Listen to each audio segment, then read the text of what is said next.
سب سے پہلی چیز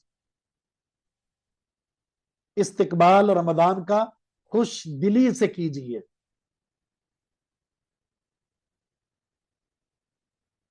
کیسے؟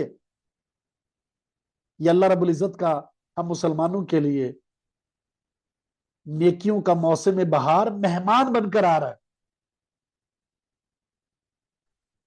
اور اس کا استقبال اس لیے کرنا ضروری ہے کہ یہ ماہ غفران ہے. ماہ سیام، ماہ غفران، یعنی ہر نیکی سے گناہ معاف ہو رہے ہیں. من صام رمضان ایمانا واحتسابا غفر له ما تقدم من ذنبه. جس نے رمضان کے روزے رکھے ایمان کے ساتھ، اخلاص کے ساتھ، سارے گناہ معاف. من قام رمضان ایمانا واحتسابا غفر له ما تقدم من ذنبه. جس نے رمضان المبارک کی راتوں میں قیام کیا ایمان کے ساتھ، اخلاص کے ساتھ، اس کے سارے گناہ معاف. من قام لیلۃ القدر ایمانا واحتسابا غفر له ما تقدم من ذنبه.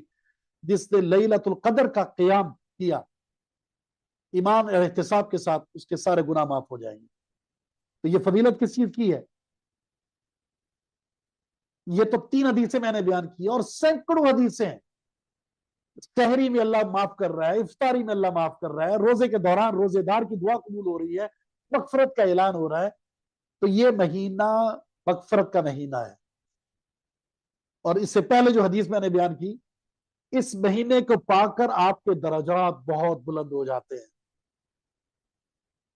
اور پھر ایک اور حدیث جو بڑی معروف ہے صحیح بخاری کی، اذا دخل رمضان فتحت ابواب الجنہ وغلقت ابواب جہنم وسلسلت الشیاطین. جنت کے دروازے کھول دیے جاتے ہیں، جہنم کے دروازے بند کر دیے جاتے ہیں، شر کے شیاطین کو جکڑ لیا جاتا ہے.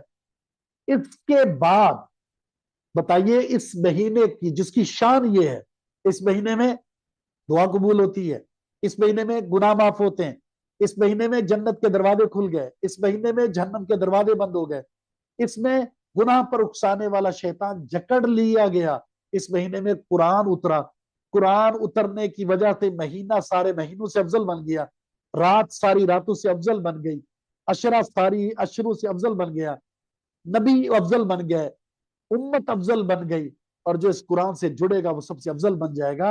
اتنا عظیم مہینہ جب زندگی میں آنے والا ہے تو استقبال کیوں نہ کیا جائے.